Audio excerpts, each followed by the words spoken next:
Bueno, nada, muy brevemente, bienvenidas, bienvenidos al Centro Sefarat Israel, que como sabéis es un espacio de diplomacia pública del Ministerio de Asuntos Exteriores, Cooperación y Unión Europea, del Ayuntamiento de Madrid y de la Comunidad de Madrid. Y muchas gracias por estar con nosotros. Veo muchas caras conocidas de nuestro público fiel y algunas caras nuevas que nos gusta mucho tener hoy.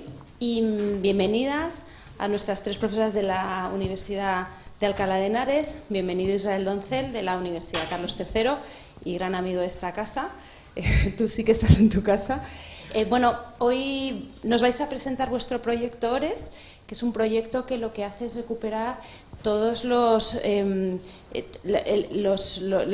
las representaciones de la Shoah en productos culturales. No me gusta la expresión productos culturales, en representaciones culturales españolas desde 1933 hasta nuestros días, ¿no? Vais a hablar de cine, de literatura, de artes plásticas. Bueno, creo que es un proyecto interesantísimo que habéis desarrollado a lo largo de los últimos 2 años y nos lo vais a presentar de manera extensiva, como hay que presentar los proyectos de investigación. Israel va a ser el moderador y va a presentarlas a ellas. Así que muchísimas gracias de nuevo por vuestra presencia y gracias a vosotras por traernos este trabajo tan valioso y que es tan importante para este centro.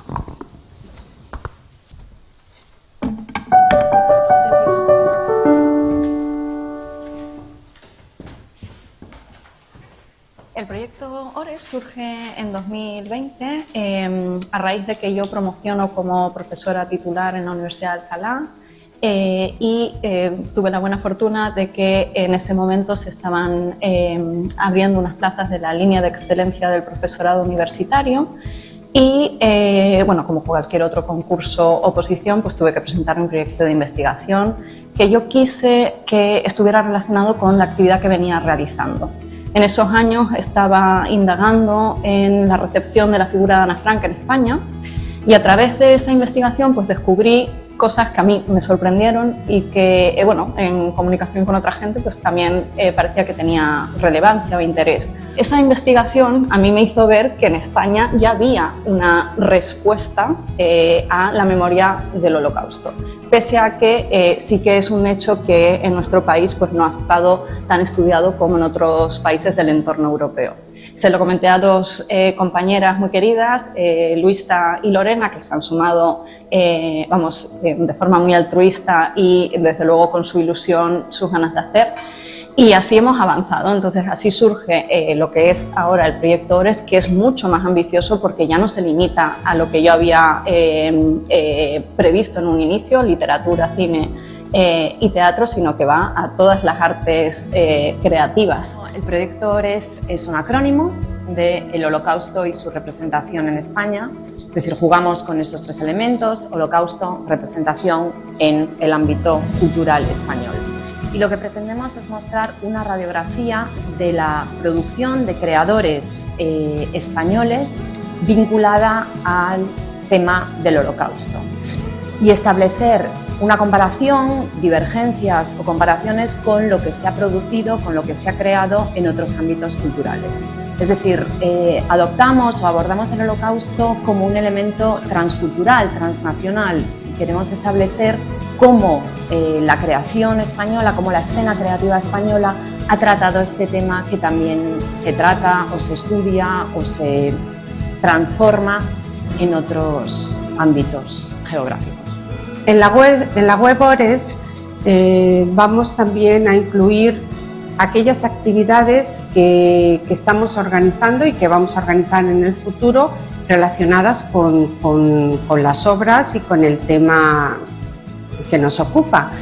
Y además hemos seleccionado a una serie de autores de distintos géneros a los que nuestro compañero Israel va a hacer unas entrevistas y que vamos a colgar tanto la transcripción como un vídeo de una parte de la entrevista para que el usuario tenga acceso directamente a las opiniones de los creadores. La página web del proyecto ORES, que es www.proyecto-ores.es, es un espacio virtual que está abierto a cualquier usuario que quiera acercarse.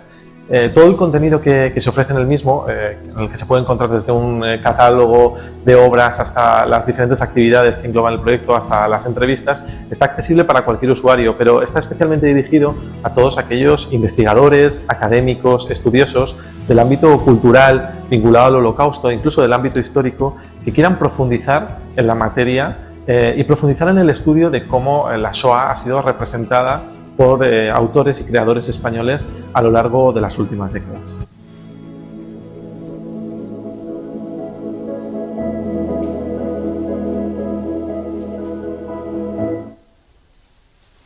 Bueno, pues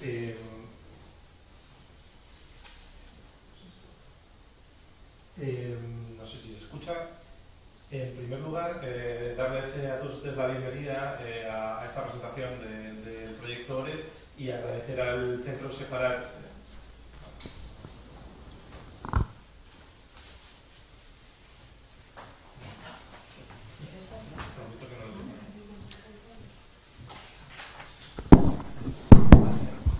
Vale, pues como decía, en primer lugar, agradecerles a todos ustedes que nos quieran acompañar esta tarde en esta presentación del proyecto ORES y agradecer al Centro Sefarat Israel la hospitalidad para organizar este evento hoy representado aquí por Ana Pellicer. En primer lugar, me gustaría presentar a las personas que forman este proyecto y que hoy nos acompañan. Justamente a mi izquierda, María Jesús Fernández Gil, profesora titular del Departamento de Filología Moderna de la Universidad de Alcalá, doctora en Filología Inglesa por la Universidad de Salamanca. Ha ocupado puestos docentes en la Universidad Complutense de Madrid, en la Universidad Autónoma, en UNIR o en la Universidad Camilo José Cela o en UNED. Luisa Juárez, en el extremo de esta mesa, es profesora titular de Literatura Norteamericana en el Departamento de Filología Moderna de la Universidad de Alcalá y miembro investigador del Consejo Académico del Instituto Franklin de Estudios Norteamericanos. Y por último tenemos a Lorena Silos, profesora titular del Departamento de Filología Moderna de la Universidad de Alcalá. Se doctoró en la Universidad Complutense y ha impartido docencia en la Universidad de Bamberg, en Queen Mary University of London y en la Universidad Complutense, además de la Universidad de Barcelona. Y mi nombre, como han dicho antes, es Israel Doncel y soy profesor asociado en la Universidad Carlos III de Madrid. Vamos a tratar de presentar punto a punto este proyecto. Este proyecto ORES, para todos los que no lo conozcan, tienen una página web que se mencionaba en el vídeo de presentación, que es proyectoores.com, y ahí van a encontrar, entre otras muchas cosas, el núcleo de lo que es esta investigación, que es una base de datos con un catálogo importante de todos los registros que hemos podido recoger de creaciones culturales realizadas en España en torno o con vinculación al Holocausto. Y para empezar a ahondar estos aquí, ¿no? Ahí. Vamos a tratar diferentes temas, pero a mí me gustaría que en una primera... ¿Antes? Perdón.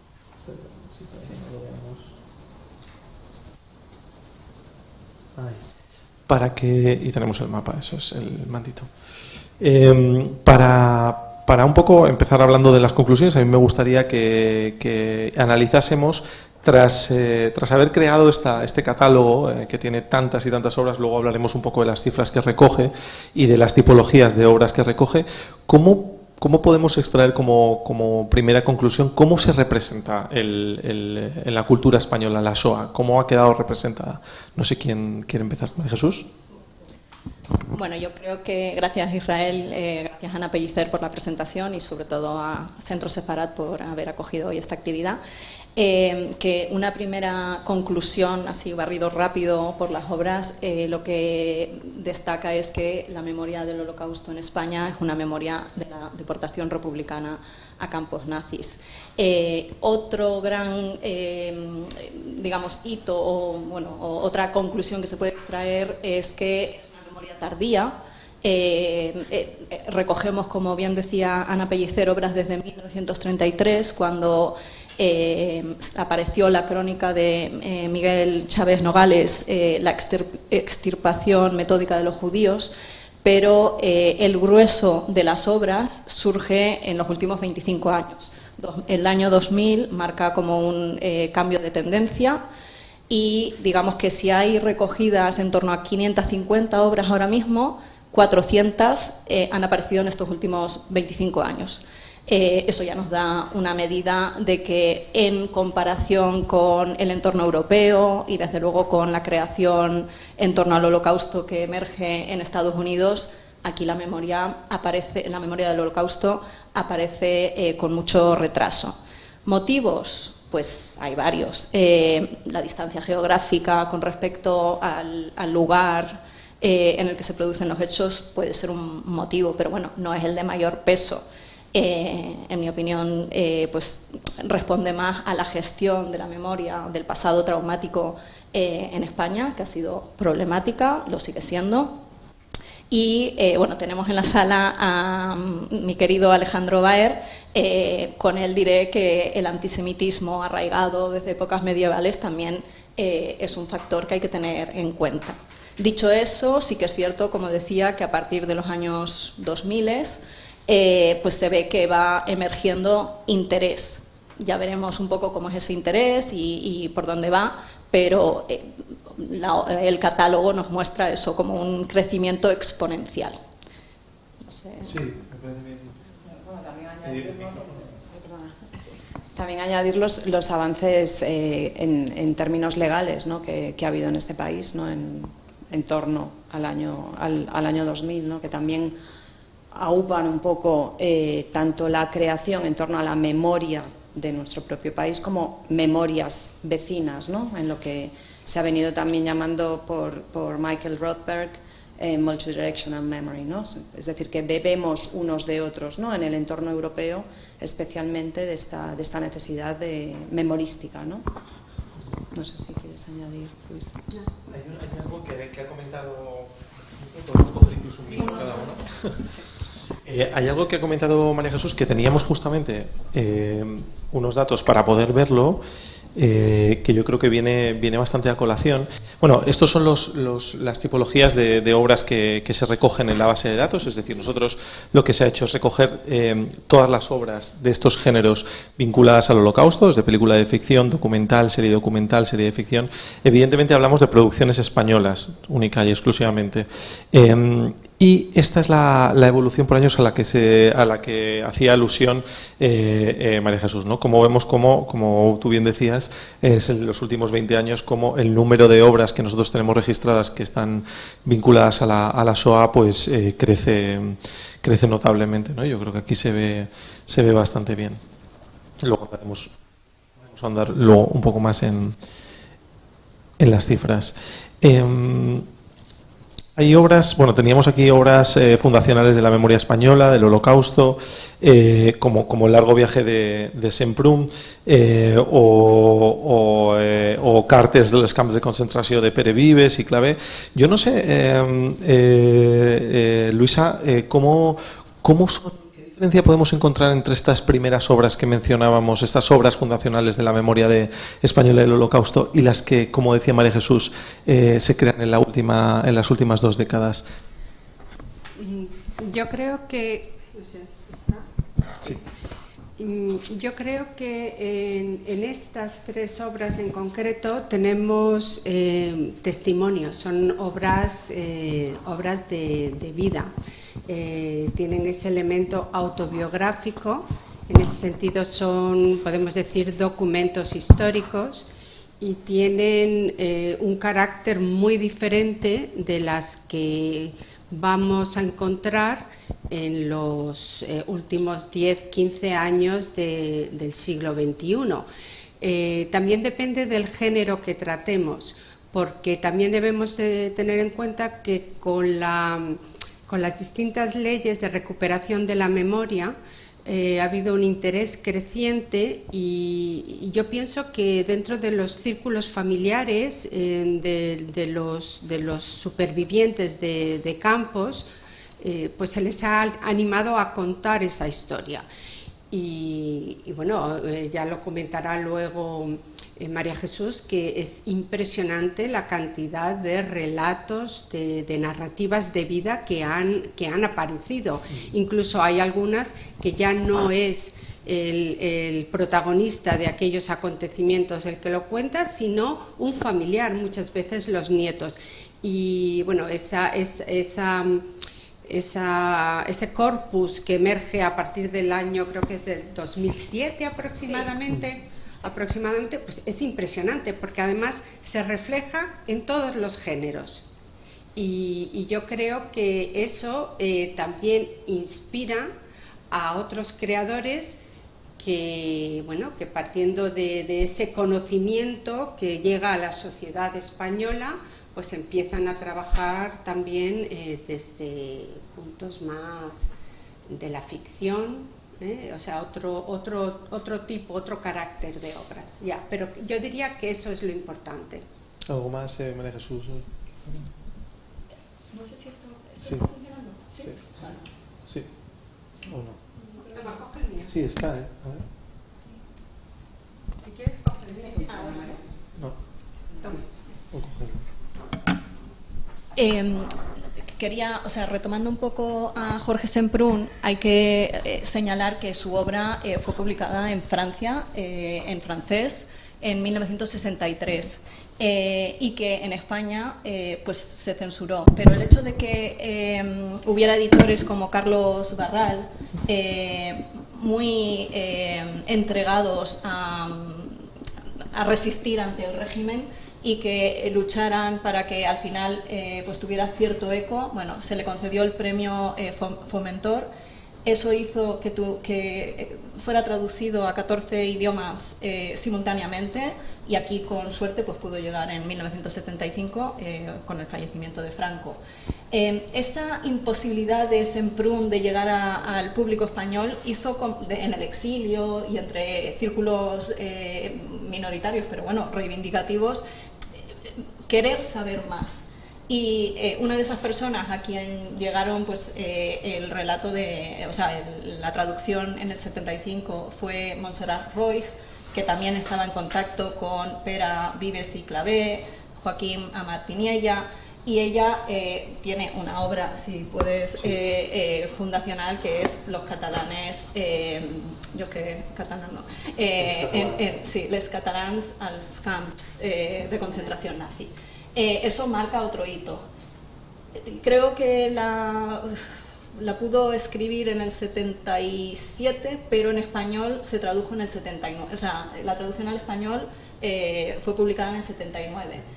Cuando estaba preparándose esa traducción, pues la entrevistaron, que qué le había motivado a hacer ese trabajo de investigación en el que estuvo 3 años recabando testimonios, contactando con exdeportados, exdeportadas, viajando a Francia para contactar con supervivientes que estaban allí residiendo.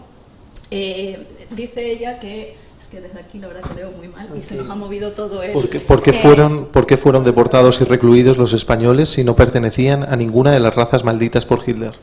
Ella dice en esa entrevista con motivo de esta traducción que esa fue la pregunta, digamos, que le llevó a escribir o a hacer esta labor de investigación. Bueno, pues ya estamos viendo que hay un compromiso de cierta ciudadanía catalana con la memoria reprimida que habían tenido. Y eso coincide, estamos en el 79, también Televisión Española, después de algunos imprevistos, que no estuvo fácil proyectar o reproducir la miniserie de la NBC, que tanto controversia, pero a la vez tanta capacidad de difundir tuvo, que es Holocausto. Eso ocurrió en junio. Para el primer capítulo y el último, creo que se dividió como en 4 aquí en España, nos cuenta en un trabajo de investigación Jacobo Herrero Izquierdo, que publicó en el 2020, que se hicieron sendos debates en Tribuna de la Historia. No sé si me puedes pasar ahí. Esos debates, la verdad que si os interesa os recomiendo que los veáis. Se pueden ver en RTV Play. Son debates que hay un historiador alemán, figuras, historiadores, o sea, yo lo recomiendo, la verdad. Bueno, pues esos debates calaron, la serie caló, hubo debate en la calle, editoriales de periódicos. Claro, ya empieza a haber como un despertar. Son varias cositas que se unen. Y luego está el gran trabajo que hizo Mario Muchnig traduciendo al español obras canónicas que o bien habían estado censuradas y no podían, o que justo estaban apareciendo, Primo Levi. Entonces es el momento en el que se editan en España La noche de Elie Wiesel, Maus, Los hundidos y los salvados de Primo Levi. Claro, empieza a emerger un caldo de cultivo en los 70, principios de los 80. Pero, claro, entramos en una década complicada, porque los 80 coinciden a nivel, no solo en España, en europeo, con ola negacionista. Tenemos viviendo entre nosotros había estado al amparo del régimen y sigue paseándose sin ningún problema por las televisiones a León de Grel, y es conocida la polémica que se genera no sé exactamente el año, pero vamos, principios de los 80, cuando la revista Tiempo hace una entrevista a este señor, y este señor pues dice barbaridades como que Mengele era un médico normal y que los hornos crematorios pues no debieron existir. Claro, se paseaba y lo hacía tan públicamente que cae en conocimiento de Violeta Friedman, que superviviente de Auschwitz y residente en España desde la posguerra, y inicia una batalla judicial que se prolonga durante tiempo, pero que con suerte termina en una sentencia del Tribunal Constitucional, un hito histórico en 1991, donde se le reconoce la imposibilidad de que alguien difame, violente a las víctimas. Y eso ya nos pone en una situación distinta, hay mayor conocimiento. Al hilo un poco de lo que señalabas, es verdad que, por ejemplo, uno de los elementos que se han aglutinado en esta base de datos como creación cultural son los monumentos que se hayan erigido en España vinculados a la memoria del Holocausto. Y es verdad que lo que observamos cuando los pudimos ver es que muchos se levantan en Cataluña, o sea, es la zona catalana. Que eso también puede estar vinculado a lo que hablábamos de la guerra civil, ¿no? De los republicanos y demás. No sé si en ese aspecto Bueno, en Cataluña yo creo que la Amical de Mauthausen pues es la institución que realmente ha dado a conocer esta memoria, primero con obras de carácter histórico, y además ha sido una asociación muy activa en organización de eventos y de involucrar a familiares y hacer actos en honor de las víctimas. Y bueno, y luego es que también la situación en Cataluña había sido de una represión incluso mayor que en otras partes de España, y esa memoria era una memoria muy viva, y yo creo que de ahí, bueno, y también la industria editorial tradicionalmente ha tenido mucha presencia en Cataluña. Yo creo que, y luego la conexión de Cataluña con Europa también ha sido históricamente mucho más marcada que en otras regiones de España. Y yo creo que todo esto ha sido una base para animar el que aparecieran pues todas estas primeras manifestaciones de conmemoración y representación del Holocausto en España. Hay un asunto que estábamos hablando de esas primeras obras, ¿no?, que eran más testimoniales, pero nos encontramos, y eso yo creo que se ve muy bien en los gráficos de la base, un salto generacional, porque luego nos encontramos que las generaciones más contemporáneas, podríamos decir, perciben el Holocausto más a través de productos de ficción, ¿no? O sea, ya pasamos de los testimonios, en muchos casos, esos productos de ficción. ¿Qué observamos? O sea, ¿cómo se puede, o cómo valoráis, se puede recibir correctamente la memoria del Holocausto, ese testimonio testimonio, ese testigo que se pasa de generación en generación a través de la ficción, o encontramos que ahí se pierden algunas cosas? Luisa. Lorena o Luisa, bueno, me da igual. Los tres. Bueno, yo creo que sería interesante tratar este tema desde distintos géneros. Entonces, por un lado, tenemos las obras de narrativa ficción. Por otro lado, tenemos el teatro, que además en los últimos, podemos decir, 15 años, y en especial en Madrid, ha sido algo pues muy espectacular, para usar el término, ¿no? Y que requiere un estudio. Y luego tenemos un fenómeno más reciente, que sí es verdad que aquí sí me gustaría que Lorena nos la novela contase, gráfica. claro, con la novela gráfica, que eso ha sido también un fenómeno editorial y que las editoriales yo creo que pugnan por las obras, ¿no? Porque de hecho, sí, con el riesgo de comercializar, ¿no?, un poco la historia de un sufrimiento y convertir el Holocausto casi en un objeto de consumo, ¿no? El debate, ¿no?, este debate tan potente en torno a la comercialización, ¿no?, de la guerra, del Holocausto, bueno, yo creo que se ha visto además, yo vuelvo otra vez al elemento transnacional tan potente en relación con el Holocausto, ¿no? O sea, cómo el Holocausto pues se ha convertido en motivo, en tema, en escena, en espacio de muchísima de ficción, tanto en el mundo del cine como en el de la literatura.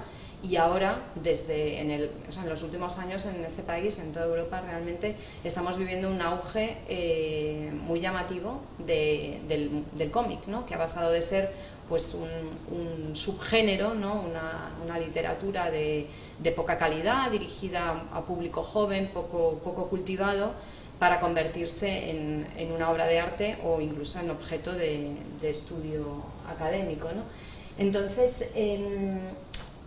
tenemos aquí, pues yo creo que en Ores vemos cómo la creación española, los creadores de cómic han ahondado en ambas vertientes, o sea, han querido emplear el Holocausto o la novela gráfica en torno al Holocausto como un espacio para la reflexión y para el recuerdo, pero también vemos esta vertiente más comercial, ¿no?, que nos ha asustado un poco, ¿no?, que también, o sea, que lo hemos hablado, ¿no?, en muchas ocasiones, ¿no?, pero este autor, pero otra más, ¿no?, sobre este tema, como si hubiese pues una necesidad comercial por parte de las editoriales de publicar una y otra vez pues novelas, pues como puede ser la adaptación de La bibliotecaria de Auschwitz, ¿no?, la novela de Iturbe, pues que el año pasado pues salió en Planeta Cómic, ¿no?, como pues una historieta así, una caricatura, ¿no? La pregunta es, o sea, ¿una caricatura realmente puede representar el sufrimiento del otro? Pero después tenemos también esta maravilla, ¿no?, de Víctor Matet, de Chesky, Efa y Rouget, Adiós Birkenau, que cuenta la historia de esta mujer, el retorno a Auschwitz de Ginette Kolinka, una superviviente del campo Auschwitz-Birkenau, y que la cuenta desde la conciencia ética y el respeto, es decir, que vemos un poco las dos vertientes, y yo creo que esto se ve en otros ámbitos, ¿no? No sé si Luisa quiere... Sobre el teatro o María Jesús sobre la narrativa. Bueno, como preguntabais un poco cómo se produce ese salto de el documento, el testimonio directo a esta boom de la memoria del Holocausto en España, podemos ver, sí, un poquito, pongámonos ahí, en los años 90 decíamos, se produce esa batalla, o ese momento crucial cuando Violeta Friedman consigue el reconocimiento y además ella publica en el 95 sus memorias. Y esto coincide pues que a nivel global la lista de Schindler cosecha un éxito incalculable, inimaginable, una película en blanco y negro, o sea, de 3 horas de duración, bueno, ya esto lo conocemos, que coincide también con en Estados Unidos la inauguración del United States Holocaust Memorial Museum, ahí en el centro de Washington, y se convierte en un monumento viviente sobre el Holocausto. Allí en Estados Unidos lo llaman The Year of the Holocaust. Estamos en el 94, aquí ya os digo que todo va como con retraso, pero casualmente en el 96 se celebran los actos conmemorativos por el 60 aniversario del fin de la Guerra Civil.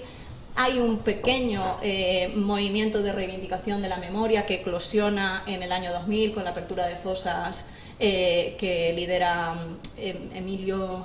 ¿No me sale? Silva, yo creo que sí. Y así llegamos al 2007, cuando la memoria en España digamos, toma marco legal, o sea, se convierte en ley. Eso marca una diferencia y se ve el catálogo, digamos, que es como un reflejo, una radiografía de esos hitos que vamos pasando. Si os muestro aquí, en el catálogo hemos localizado en la clasificación de autobiografía un total de 30 obras. Creo que hasta 1978 son, digamos, la mitad, ¿no? Se han producido 15. No las podemos considerar propiamente del Holocausto porque muchas de estas son relatos divisionarios donde quizá hay alguna mención al sufrimiento de la población judía, pero también los hay profundamente antisemitas. Son algunos producto de la propaganda. Franco quiso como mostrarse como con lucha, una cruzada contra el comunismo y entonces le venía bien. Pero bueno, si nos fijamos, ahí ya hay 4 testimonios de vida que sí que en los que aparece la palabra Mauthausen, está Jorge Semprún, y a partir de 1995, cuando Violeta Friedman publica sus memorias, se da la vuelta a la tortilla, digámoslo de esta forma un poco burda. Son memorias relacionadas con experiencias de campos de concentración, solo hay un relato llamado divisionario y luego hay una obra de lo que podríamos llamar posmemoria de Ricardo Duca, Mi padre alemán, esta tendencia que también se observa a nivel internacional de relatos de hijos cuyos padres eran perpetradores y cómo negocian ese trauma, porque también, o sea, se habla de trauma en ese sentido. Si nos pasamos a la biografía, que todavía estamos en relato, digamos, testimonial, se ve casi con más claridad. 2007, el año de la aprobación de la Ley de la Memoria Histórica, 4 obras relacionadas o vinculadas al tema, y al año siguiente, 2008, 3. Creo que se va viendo esa tendencia. Aquí los académicos hablan de que el Memory Boom tuvo lugar en 2008 y también vuelve a coincidir, o sea, se ve esa nueva sensibilidad hacia la memoria en que se están traduciendo en esos años muchas de las obras que igual todavía no habían llegado o que están emergiendo en esos momentos. Pues en 2001 creo que fue que aparece Más allá de la culpa y la expiación. Tenemos relatos de Ruth Kluger, bueno, no sé si para bien o para mal, pero El niño con el pijama de rayas en 2007 también causó furor entre, digamos, el público, etcétera. Esas obras ya empieza también a verse en narrativa de ficción, o sea, no en relato testimonial. Y ahí un hito es Sefarad en el año 2000, que en torno al cual pues se ve que la ficción se empieza a ocupar del tema del mismo modo que en los últimos años pues lo va a hacer la novela gráfica o el teatro. Quizá Luisa nos puede hablar un poco de cómo esto y no solo en la primera década de los años 2000, esto ha seguido con obras incluso, bueno, algunas de gran éxito. Yo recomiendo Canadá, de Juan Gómez Bárcena, es una obra increíble, o sea, kafkiana, no sé, es increíble. Que se presentó aquí, además, en Centro Sefarat. Sí, el propio Juan Gómez Bárcena. Vale, pues yo, no sé, o sea, bueno, pero otras son tremendamente controvertidas, como por ejemplo el Barracón de las Mujeres, diría incluso oportunistas. Bueno, no creo que merezca mucho, o sea, entrar en detalle, pero bueno, que esa tendencia, y ahora nos lo va a enseñar Luisa. Coge otro si quieres, que funciona. Sí. Pues, bueno, en el teatro vemos algo similar, similar a lo que nos ha ido diciendo María Jesús respecto a testimonios y narrativa de ficción. Y es que a partir de los años 2000 algo y especialmente en los últimos, yo diría los últimos 10 años, pues es rara la temporada que no tenemos 2 o 3 obras sobre el Holocausto. Siempre hablo de la escena en Madrid. No sé si para bien o para mal, pero aquí es donde parece que hay más movimiento, que hay más inversión en el teatro, y de hecho estas producciones luego viajan a otras comunidades. Para empezar un poco a hacer un pelín de arqueología del teatro, sabemos que la primera obra que se representa en España es el diario de Ana Frank, que fue una adaptación que se produjo en el 1957 en el Teatro Español de Madrid, y que fue José Luis Alonso el que estaba detrás de este proyecto, y lo que hizo fue adaptar la obra. Previa censura. Sí, previa censura, sí, pero adaptó la obra que había triunfado en Nueva York, ¿vale? Y bueno, hemos puesto aquí ese cartel de una obra que estuvo en los teatros del Canal el año pasado, un poco para hacer una idea de cómo ha viajado, ¿no?, el teatro desde la década de los 50 hasta hoy día. Y esta Blauberín, que no es una obra de autoría española, pero sí fue dirigida por Sergio Pérez Mencheta, y fue una obra interesantísima. Es una obra además que combinaba el teatro de investigación, el teatro documento, también utiliza los códigos del teatro postdramático, utilizando mucho montaje audiovisual, música, fotografía.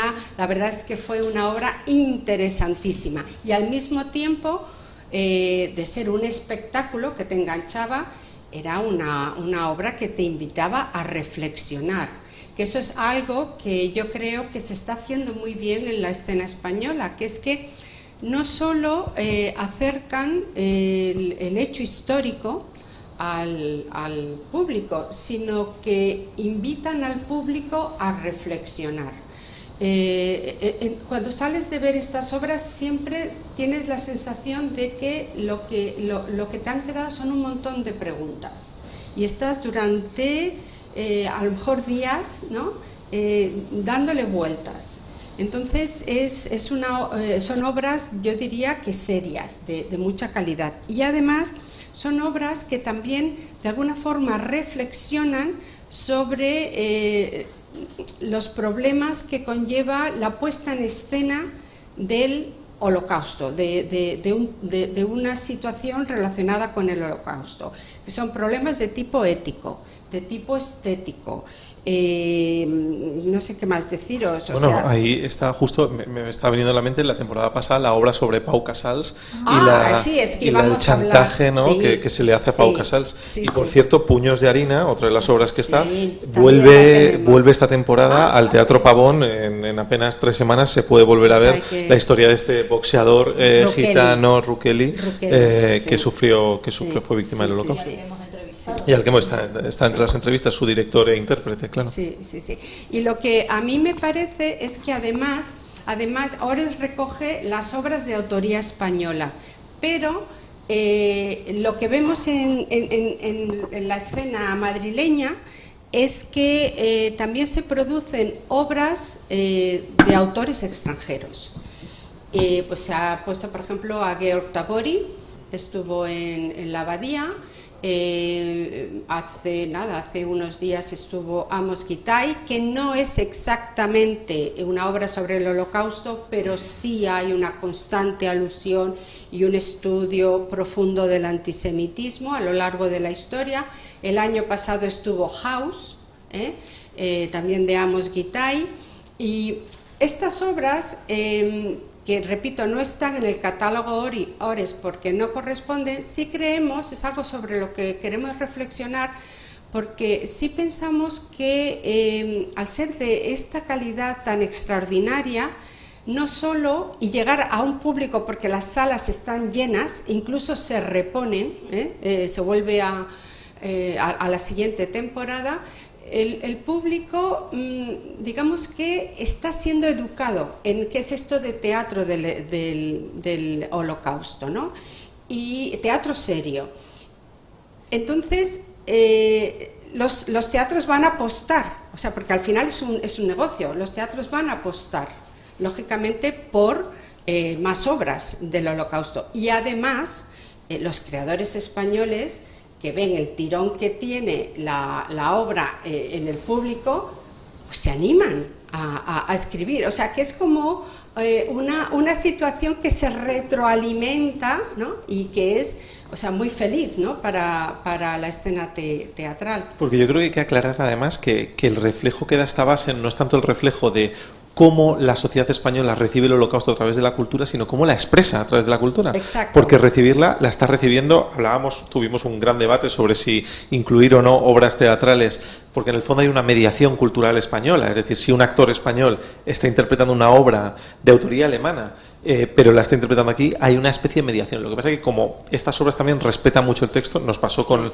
la única ópera sobre el Holocausto estrenada en el Teatro Real, ¿no? La de Pasajera, creo que se llamaba, que también encontramos que, claro, tiene lugar aquí, el público la recibe, es interpretada en buenos casos por autores, por actrices y actores españoles, pero no hay un respeto total a un texto creado fuera de nuestro país. Sí, sí. Bueno, y lo que sí hemos visto en el teatro es que vemos como 4 grupos de obras, y eso aparece estas obras aparecen todas en Ores. Por ejemplo, hay unas, como ha dicho mi compañera, que reflejan, recogen, representan, vuelven a meditar, a revisitar la historia de los republicanos, fundamentalmente en el campo de Mauthausen. Y bueno, pues aquí tenemos una colección de ellas. Algunas son monólogos, como esta de La voz de mi abuelo, pero otras, pues es todo digamos, teatro coral, ¿no? Coral, sí. Y bueno, pues son obras que sirven pues para recuperar esa memoria que ha estado silenciada en España, que cada vez es más conocida y que la acerca a las nuevas generaciones, que creo que es importantísimo, ¿no?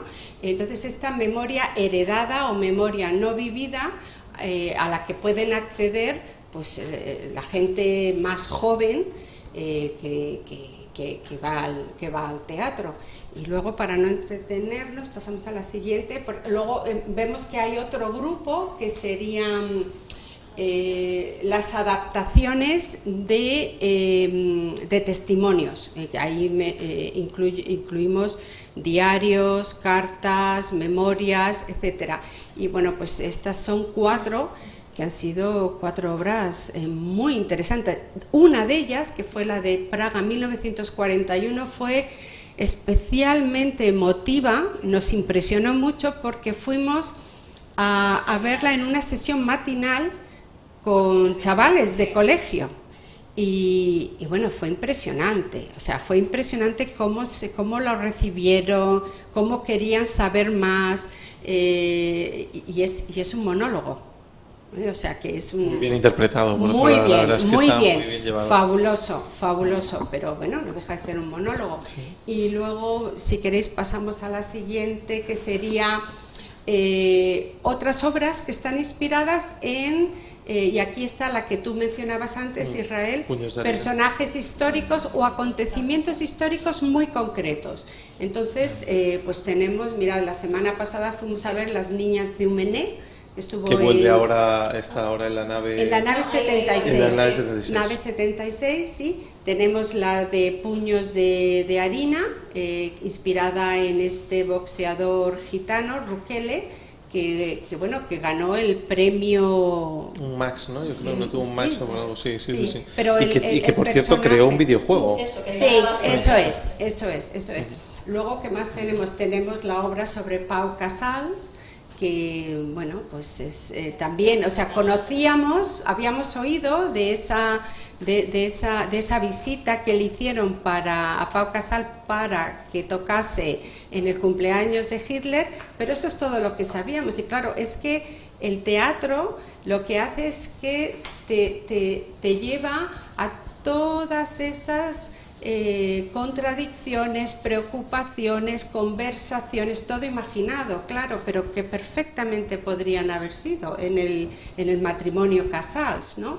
Y tenemos esta Cáscaras vacías, que estuvo en el 2017 en el Teatro María Guerrero, y que si la queréis ver está en esta biblioteca de teatro, ahora mismo no me sale el nombre. El Centro Nacional de... Sí, ahí podéis, o sea, es muy fácil, se puede ver, y fue a nosotros nos parece una obra delicada, porque es sobre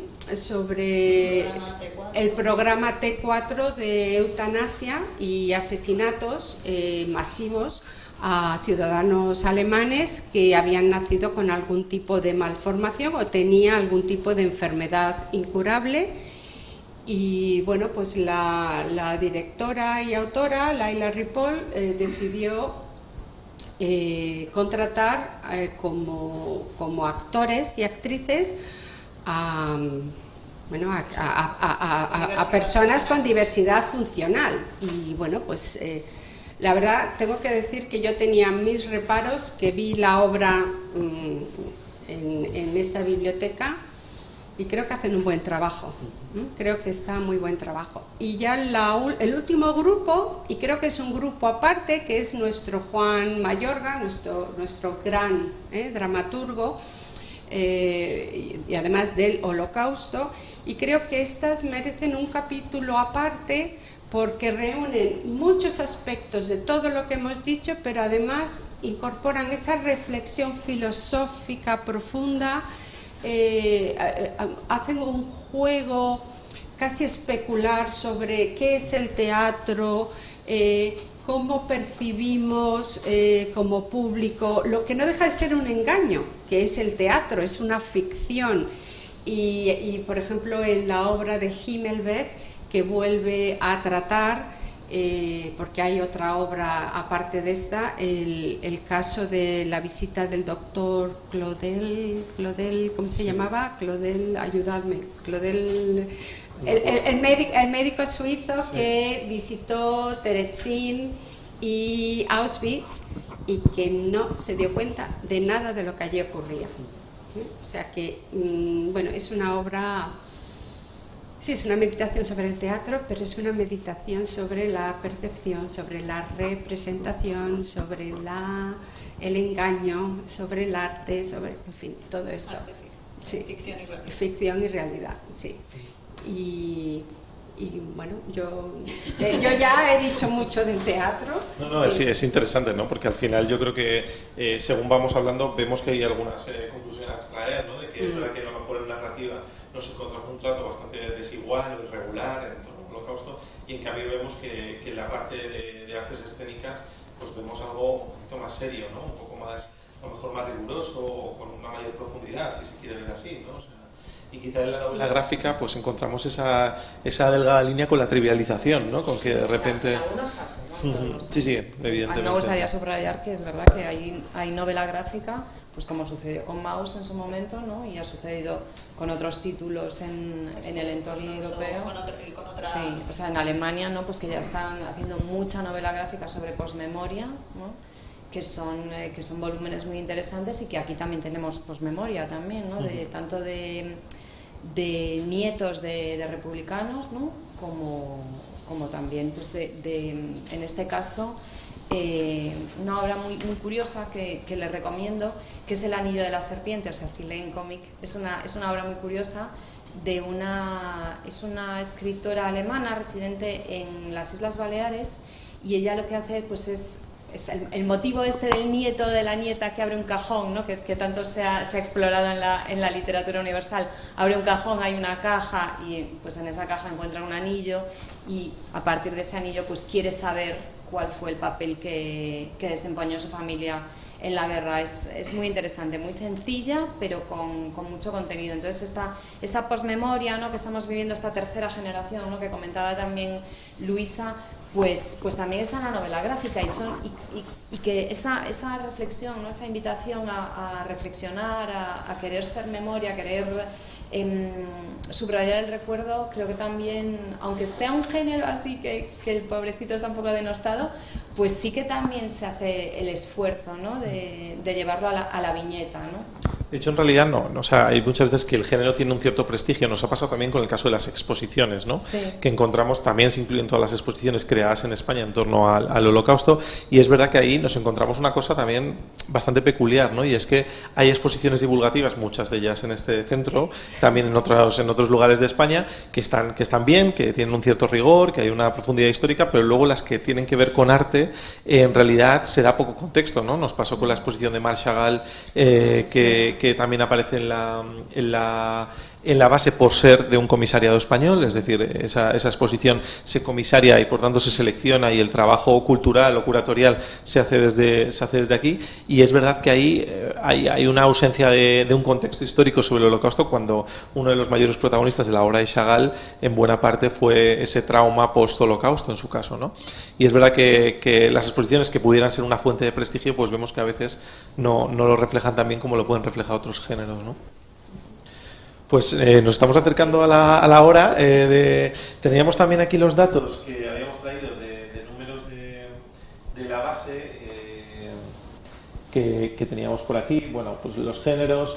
Bueno, también aquí vemos efectivamente que la obra de divulgación es la que más registros tiene. Estos registros están un poco antiguos, ya superamos los 500, pero a buen seguro los géneros más o menos, la representación de géneros estará más o menos Yo igual. creo que sí. Una cosita, Israel, por si les llama la atención lo del videojuego que has mencionado antes, de Puños de Harina, es un videojuego educativo. O sea, es un videojuego que está destinado a reforzar valores democráticos en estudiantes de instituto. O sea, no está pensado para... No. Que no es nada violento ni nada, sino más bien... Y es pues, creado además por el creador del... Sí, no, pero que no Sí. sé si alguien ha Alguien pensado va a pensar un videojuego, que qué horror, de ¿no? carreras, ¿no? Sí. No tiene nada que ver, ¿no?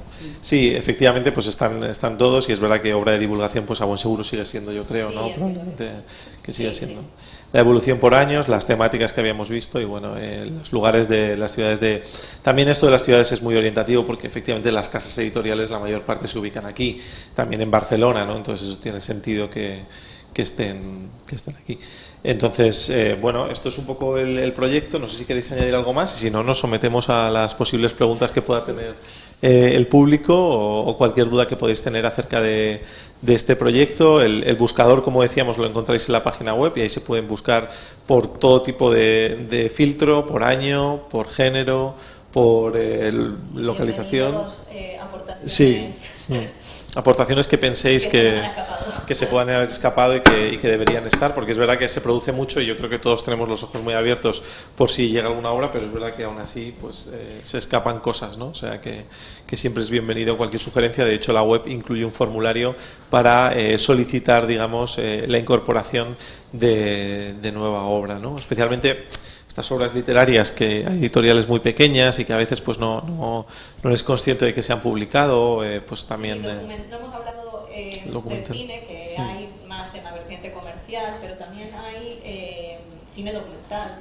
y documentales con muy poco presupuesto, con muy poco distribución, que estoy segura, o sea, de eso estoy casi segura que faltan y faltarán muchos. Entonces, bueno, que será bienvenido cualquier sugerencia al respecto. Pues no sé, si cualquier pregunta, alguna duda que... ¿Sí? Prefiero sin micrófono. Sí. Creo que se me... Sí, se le No escucha sé bien. por dónde empezar. Yo vengo de Jaca, nos reunimos de vez en cuando un grupo de personas que por edad no hemos muerto todavía, digo esto, porque hay un problema en Europa que tiene que ser y que es conocido, la negación. Pero la negación universitaria, que es la más peligrosa, junto a la periodística. Lo digo esto porque yo no quiero... hay veces que cuando hablamos, estas personas que somos los hijos todavía, no los nietos, los hijos de la gente que ha vivido esta situación, es importante, no tenemos ningún ánimo de enrollarnos, ni de, no, a estas edades ya, cerca, en el caso mío, 80 años, ya muy poquitas cosas ya. Lo que sí es importante es agradecerles a las personas, me ha quedado totalmente sorprendido este tema. Yo he vivido, los que me conocen aquí, cada vez ahora tengo menos por un problema de salud, que con la familia dice que cómo me voy a Jaca, con la que está cayendo algunos días. Pero bueno, el tema, lo digo, nos reunimos gente que no estamos en los medios universitarios, aunque hay gente universitaria. Y me ha sorprendido una cosa que aquí yo he dicho en esta casa, y que hay veces que se decía, ¿cuándo empieza el Holocausto? ¿Cuándo empieza la Shoah? Cuando hablamos algunos y dijimos que podíamos hablar del año 33, cuando empiezan los 3 o 4 primeros campos de concentración dentro del nacionalsocialismo, cuando Adolf Hitler pone en funcionamiento ya 3 campos a los 3 meses de llegar al poder. Quiere decirse que yo no vengo a dar ninguna clase, nada más que el agradecimiento, y tengo que, sí, remitir a Ohio, donde mi hija está en una universidad, en la cual ahora los sorprendentes estudiantes de español dicen que qué pasó aquí, puesto que nosotros tuvimos conocimiento, ahora vienen los arrepentimientos, en el año 36, 37, 38, que estaba gente desapareciendo y gente que ya estaba, si no gaseada, se la hacía demostrar. Esto se hace aquí. Yo no vengo a hablar de política en este momento. Agnóstico, créanme, de política. Ahora, aquí se sabe, ¿verdad? Y hablo de mi madre. Mi madre nace en 1920, en el 16 es una joven republicana y tiene contacto por sus pequeños conocimientos de francés con miembros de las brigadas internacionales que vienen aquí a Madrid. Y entonces tienen una serie, lavan la ropa, los atienden, salen con ellos, les enseñan a Madrid, y entonces esta gente empieza a decir. El problema reside en que todos los que nos preguntamos, que estamos interesados en el tema, mi tema Israel, no sé si sabe por dónde voy o por qué estoy tan interesado, es el tema sanitario, la guerra civil española, etc. Bueno, la gente se pregunta cómo cuando llega, no un Largo Caballero, pero sí un Juan Negrín, que es una mente privilegiada, que habla un alemán perfecto, ¿por qué no dice a las Naciones Unidas lo que está sucediendo, lo que nos cuentan? No habló. Quiere decirse que desde el punto de vista, eso es la pregunta. Mi primera sorpresa es que ustedes hablan en 1933. Aquí cuando hemos dicho que se empieza, algunas personas, algunos desgraciadamente, 2 o 3 que conozco aquí ya se han muerto, por lo cual no pueden decir nada. Decían, aquí en el 36, 37, 38 se decía qué estaba pasando. Hablan de Masao. Masao, hay una parte en los papeles perdidos de México, la famosa Malta, en el que él habla de los campos de concentración. Y luego aquí hay otra cosa muy importante, la División Azul. La División Azul es un cuerpo expedicionario español que manda el general Franco, yo no voy a entrar aquí, pero que no solamente están compuestos adictos al régimen, sino en la División Azul hay muchísima gente que temiendo que sus familiares sean fusilados, represaliados, se apunta a la División Azul. Cuando vuelven, algunos de los que vuelven, hablan muy poquito por el miedo a... Y luego hay otra serie de cosas que les preguntaría a ustedes, ¿cuándo verdaderamente? Yo me voy a vivir a Suiza en 1964 y me quedo sorprendido de la cantidad de gente española que ha estado en los campos de concentración. No estamos hablando siempre de Mauthausen, que hay muchos detalles que se han muerto y que han desaparecido. Pero quiero decirse, ¿cuándo verdaderamente aquí en España? Porque mi sorpresa es que cuando yo vuelvo en a las Navidades y con la familia, aquí del tema del Holocausto, que yo sepa, lo hablan Arrabal y cuatro más. Y Güero Vallejo, que se calla, por lo que todos sabemos que se calla, que no le interesa, que él sí tiene contacto con el Partido Comunista y sabe lo que está pasando. Lo que quiero decir, ¿por qué aquí estamos hablando, es del año 2000, cuando verdaderamente aquí en España se empieza a hablar del Holocausto? Porque es el problema que se tiene en Francia. En Francia el grupo negacionista niega totalmente, y el problema lo dijo un compañero que con nosotros dijo, y me perdonan la palabra, creo que no estaré grabando: ahora os jodéis porque los nietos no nos hemos muerto todavía y podemos hablar. Sí, la verdad es que yo no sé en qué momento se puede decir, o si encontramos el motivo. Es verdad que tampoco, yo creo que el propósito del proyecto tampoco era buscar los porqués en los últimos 20 años de repente crece, sino simplemente constatar que efectivamente en los últimos 20 años crece. Saber por qué, no sé si tenéis alguna, si lo queréis elucubrar, porque es siempre muy difícil saber, ¿no? O sea, que puede ser por muchos factores.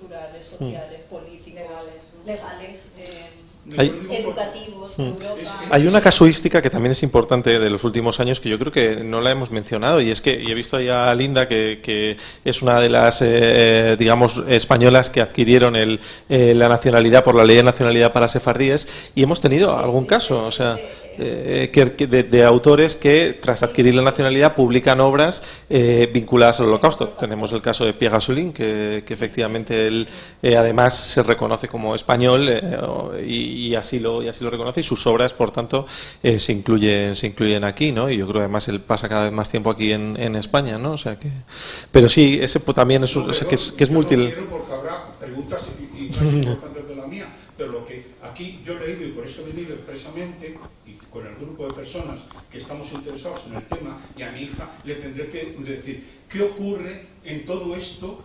Entra en el teatro, entra en el cine, pero que anteriormente en España era mentira, en España se hablaba, como en Alemania. Yo he estado en Alemania en los años y nadie había estado en los campos de concentración. No había asesinos, nadie en absoluto. Esto es una cosa como cuando fuimos mi hermano John Mauthausen andando, como dos españolitos con 16 años, y se nos ocurre preguntarles a unos policías de campo de concentración: ¿dónde está el campo de concentración de Mauthausen? Y los policías dicen: no hay. Hablo de un año que no había pasado 20 años. El negacionismo ahora está en la universidad, y el negacionismo es muy peligroso, creo yo, desde el punto de vista que lo estamos hablando. Yo no hablo del problema que hay ahora con la guerra de Israel, no, yo me voy a esto por lo que he venido.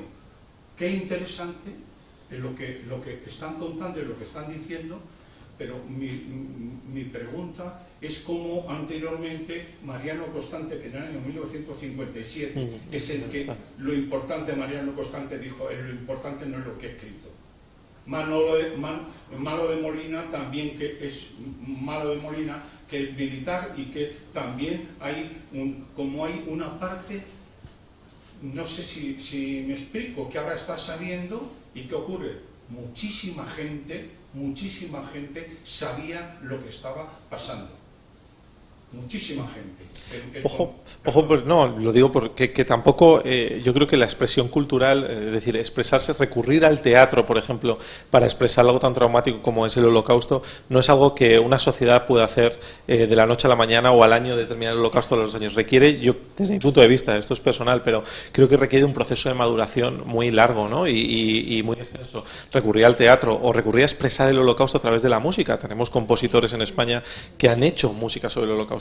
Requiere de una madurez y de una asimilación y de un conocimiento que yo creo que, o al menos pienso que esto se regurgita, es decir, yo no creo que la expresión cultural, a no ser que sea una autobiografía, un autotestimonio, que también los tenemos, que a lo mejor puede verse favorecido por unos hechos recientes, el resto de expresiones culturales requieren de un proceso de maduración, vamos, hasta donde yo lo veo, que requiere su tiempo, vaya. Yo creo que expresar algo tan doloroso como es la Shoah a través de la música, del teatro o del cine, no se hace de un día para otro. No sé qué opináis o cómo... No, ni siquiera en una cultura de lo inmediato como ahora. Me estoy acordando, Alejandro, cuando me contactaste para el proyecto y me decías, ¿podemos ver en las obras que están apareciendo ahora una contestación o un diálogo con pues, los sucesos que están? Y recuerdo que te dije, yo lo veo complicado, es que cualquier proceso editorial o de producción cinematográfica requiere un tiempo, entonces ya con necesidad va con retardo. Yo apuesto a que lo vamos a ver, o sea, yo estoy convencido de que lo veremos, eso estoy seguro, que veremos esos vínculos de la situación geopolítica actual vinculada al Holocausto y probablemente no mucho tardar, pero es verdad que especialmente para el cine y demás requiere. Yo creo que es que en España tampoco vivimos un mayo del 68. Perdón por lo de usted que dedico, pero No, yo estoy machacado por la cultura que en Suiza claro. nos llamamos de usted hasta que los que vamos muy jóvenes. Yo también soy muy usteadora, me parece muy bonito el usted. Que en ciertos sitios dicen que parece ser que el tema del usted, yo digo que para mí es que es coloquial. Mi mejor amigo nos llamamos de usted, que no... Perdón. No, que en España no tuvimos un mayo del 68 ni un conflicto de los historiadores como tenían en Alemania, que eso fue lo que generó también ese ¿y tú qué hiciste?, ¿no? Nosotros no lo vivimos eso, entonces estábamos muy alejados de todo lo que se estaba debatiendo en Europa. Por eso vamos con tanto decalaje, ¿no?, con respecto a la representación o a la discusión, me parece a mí, ¿no? Sí, yo creo que algo que a lo mejor María Jesús nos puede ampliar, pero algo que vemos mucho, especialmente porque es tu campo precisamente de especialidad, pero yo creo que lo que vemos mucho es que la producción, por ejemplo, en ficción narrativa de autoría española viene como cola de un auge de la ficción, del triunfo de la ficción de autores extranjeros en nuestro país. Y es cuando vemos, cuando las editoriales ven eso, ¿no? ese éxito de obras traducidas, es decir, cuando vemos que cada vez que se pone en una portada de un libro bestseller la palabra Auschwitz, firmado por un otro extranjero triunfa, es el autor español el que dice, pues porque yo no. Sí, y aquí se ha globalizado, como digo yo, con la palabra Mauthausen. En un sitio es Auschwitz, aquí Mauthausen, pero vamos que buscar la palabra Mauthausen en todas las obras y no sé cuántas salen, pero bueno, ya lo haremos. Mucho que lo haremos, porque es verdad que si buscas por el término Mauthausen es uno de los que más encuentras. Republicanos. Y también, o sea, que solo son traducciones, pero que también hay que tener muy en cuenta que el Holocausto sí entró en España mucho antes a través de la literatura infantil y juvenil. Yo creo que a la editorial Alfaguara muchos de nosotros, o sea, conocimos lo que había sucedido en Alemania en la década de los 30 gracias a Judith Kerr y El Conejo Rosa. O sea, que quiero decir que ahí hay unas generaciones que sí hemos bebido representación del Holocausto a través de la literatura popular. Linda, no sé si... Sí, un segundo. No, simplemente quería saber en qué año salió este libro para niños. El de Judith Kerr, la primera edición, pues no sé, en el 83 a lo mejor. La traducción al español, sí.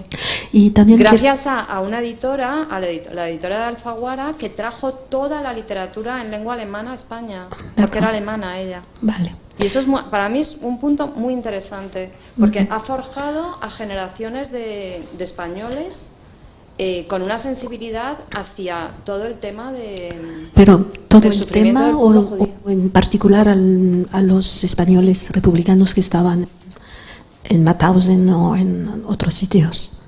No, no, decía, estos libros para los niños se referían a los deportados de Mauthausen. No. Entonces... Es la hija de... Ay, ahora me sale el nombre. Vaya. Bueno, de Kerr. Gunther Kerr, no me acuerdo. Que ellos se exiliaron de Austria y escribió una narrativa infanto-juvenil muy conocida, que es Cuando Hitler robó el conejo rosa, que era sobre sus recuerdos de infancia. Y esa es una lectura que todavía está en los colegios. O sea, que lleva como 50 años siendo lectura obligatoria casi en los colegios españoles. Es diferente de lo que había entendido. Gracias. Y mucho más interesante que El niño del pijama. Sí. O la miramos desde la nostalgia. No, yo creo que es que El niño del pijama se le ha dado una importancia y realmente es que no tiene ni calidad literaria y desde luego históricamente no se sostiene de ninguna forma. De hecho, yo creo que ahí el papel de las editoras o de los editores es muy relevante, ¿no?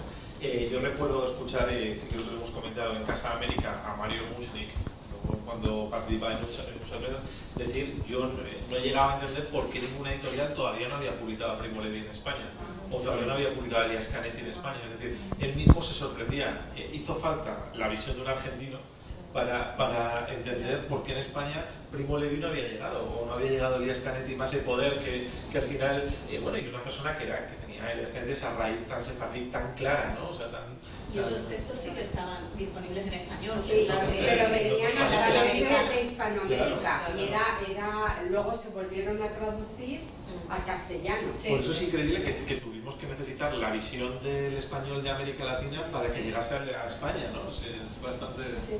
Aquí hubo un especialista que vino cuando el Dios no existe con el tal de Primo Levi, que me parece que está en la universidad a distancia, que habló luego conmigo, porque había tal, y ella me dijo que era sorprendente.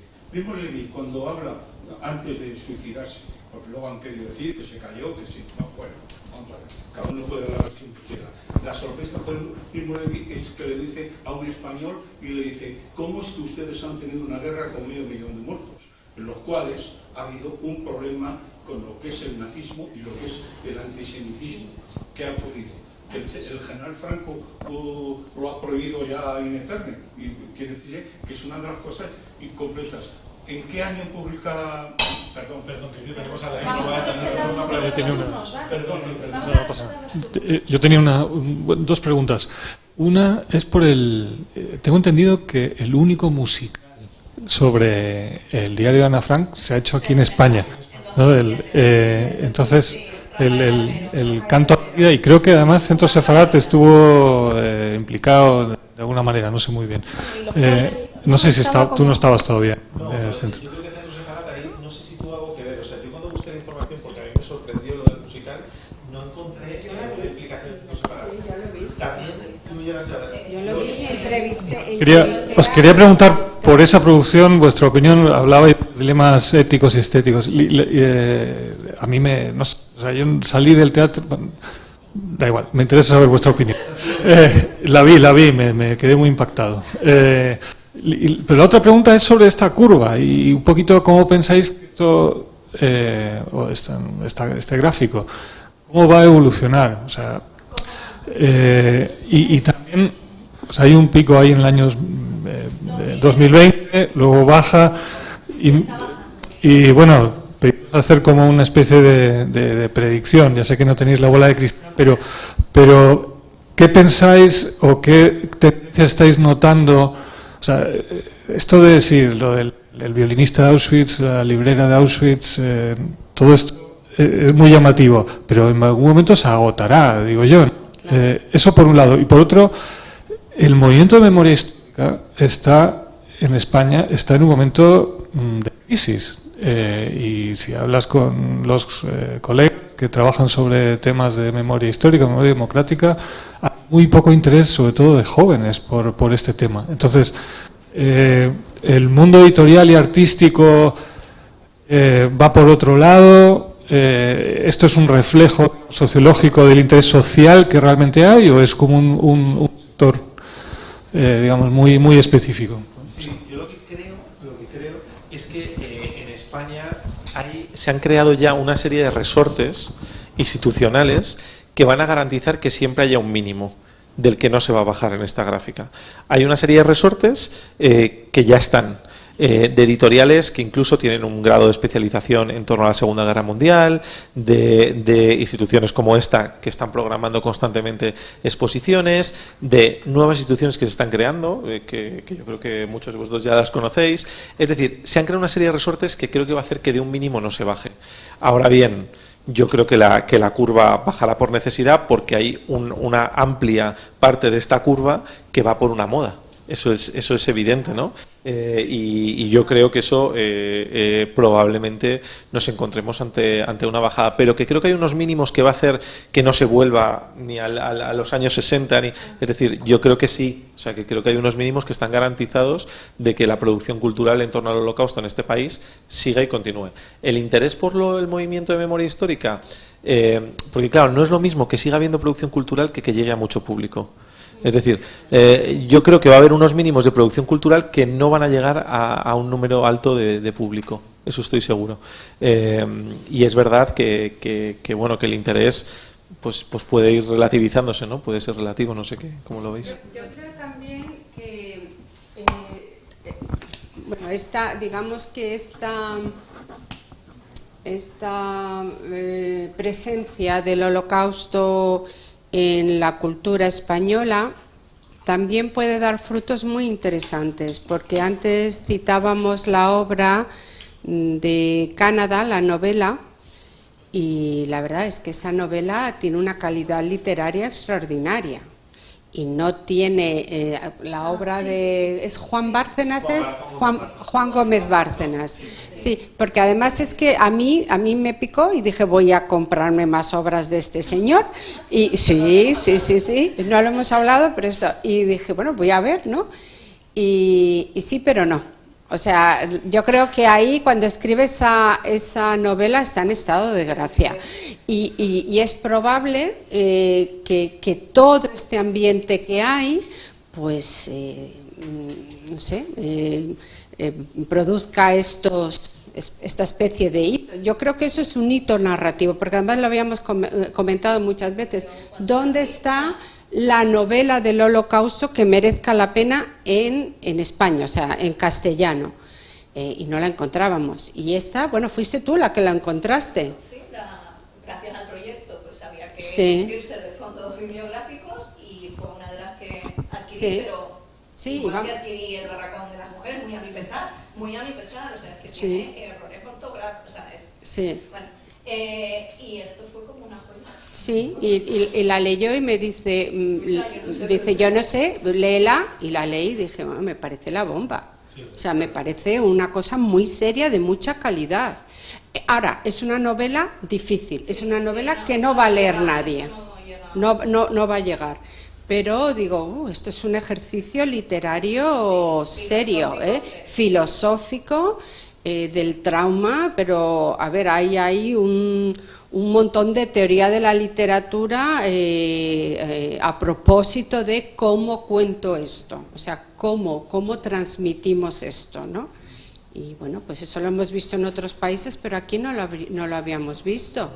Entonces, yo creo que el éxito de estas publicaciones es inspiracional y aspiracional para muchos españoles. O sea, aquí yo recuerdo en Centro Sefarat, que bueno, sin dar nombres tampoco, pero es verdad que venían y han venido muchos escritores y muchos periodistas a decir, estoy buscando una historia sobre el Holocausto. Ayudadme a encontrar ese personaje, esa tal, porque quiero escribir una novela sobre el Holocausto, independientemente de quién sea. Y existe ese interés. Puede ser un interés comercial, nadie va a preguntar, ¿tiene usted un interés real, un interés comercial, un interés...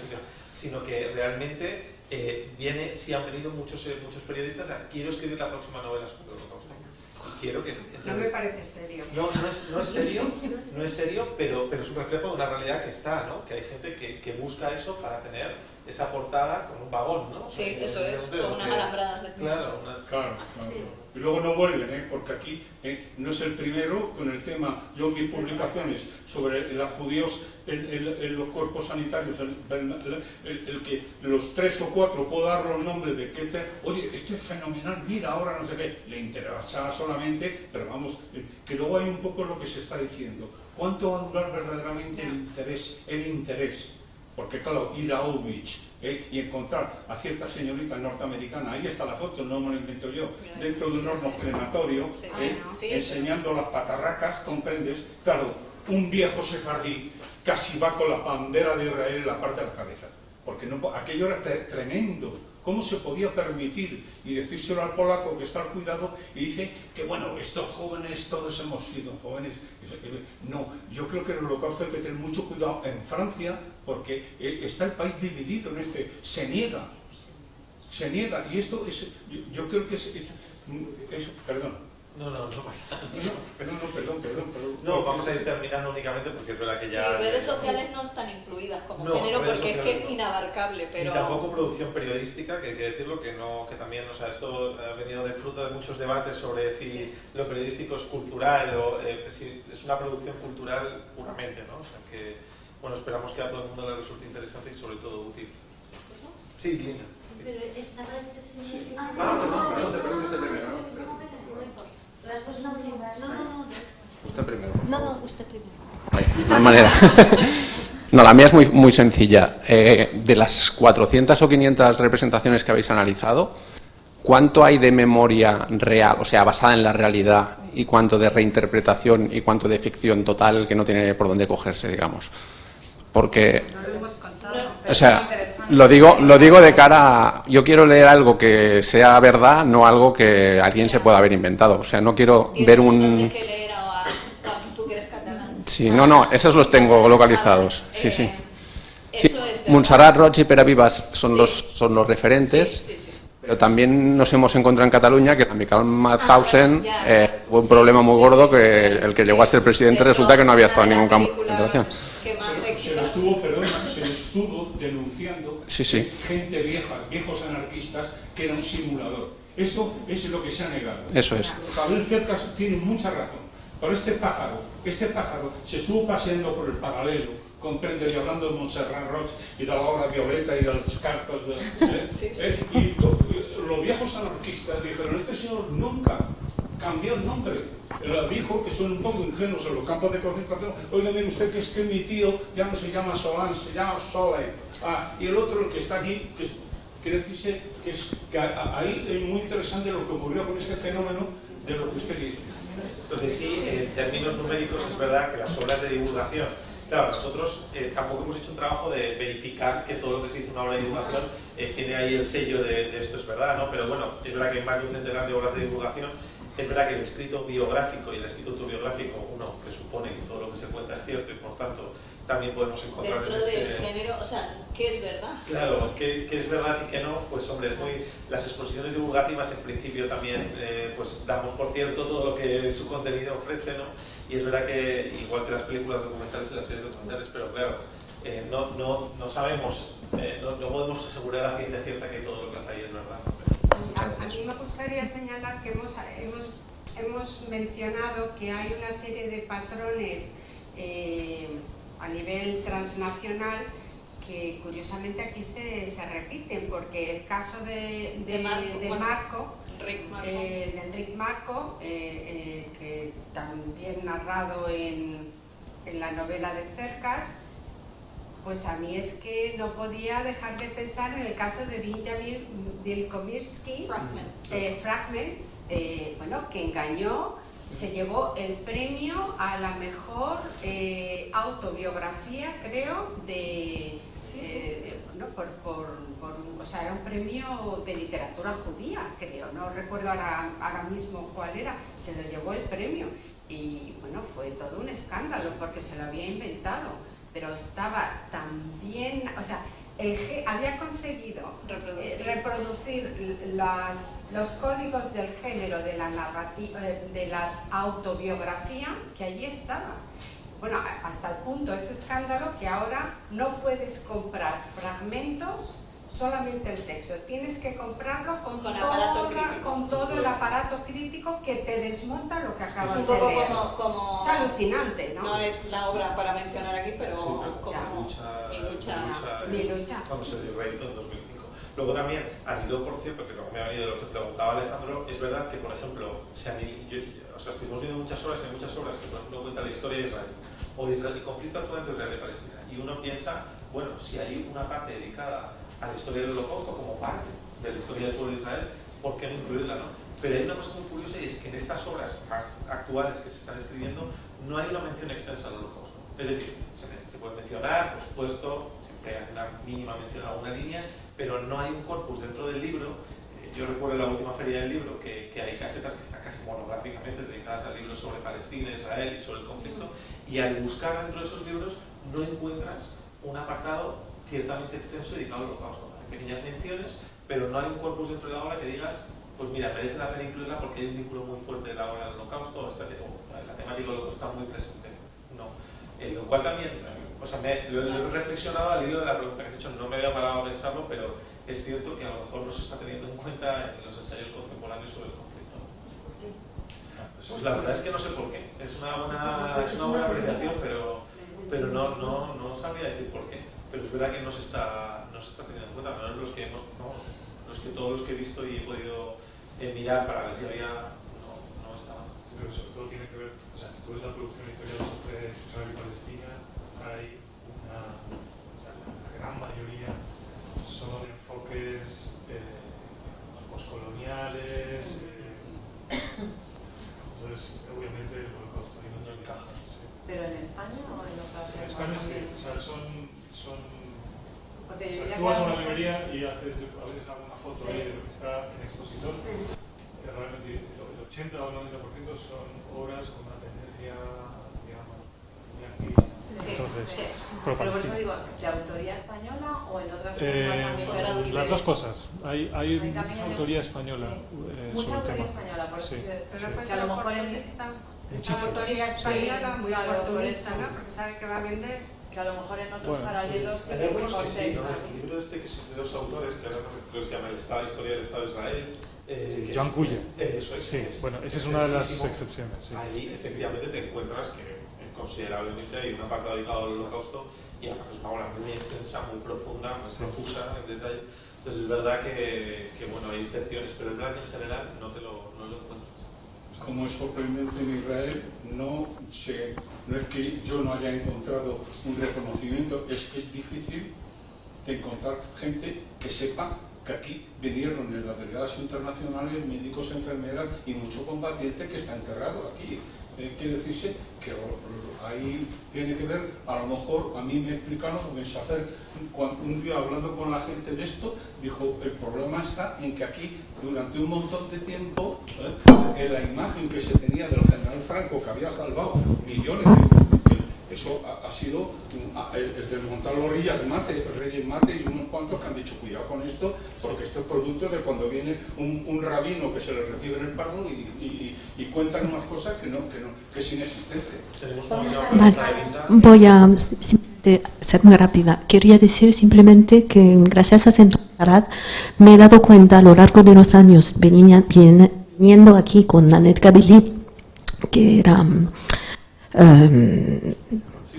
superviviente de Auschwitz saliendo de Salónica, pues he podido darme cuenta de algo fuertísimo. Es que nunca había visto a tantos jóvenes, y esto lo digo para vosotras, si me permites, nunca había visto tantos... Nunca había visto a tantos jóvenes, ¿me oyes? Sí, sí. Asistir y sentirse tan cerca de, yo puedo decir de nosotras, porque estaba como liada con ella, era una hermana de alma, del alma.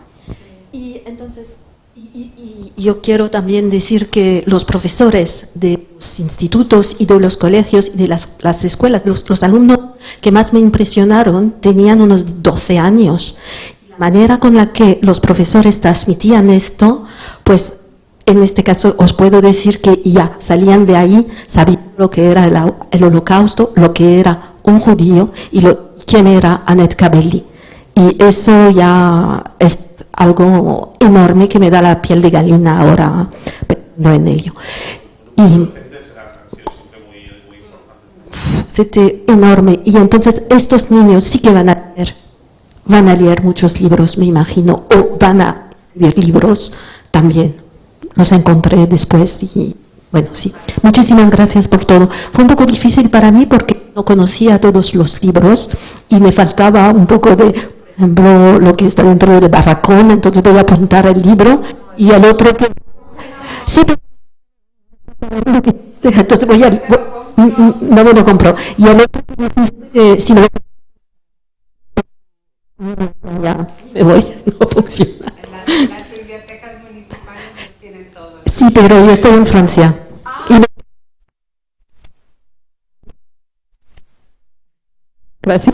Al viejo médico que entró dentro de Interhessen y contó las historias, se le ha desmentido, pero ha costado mucho tiempo, porque lo que él dijo a la Cruz Roja, sobre todo a la sueca, se lo creyeron y se lo tragaron.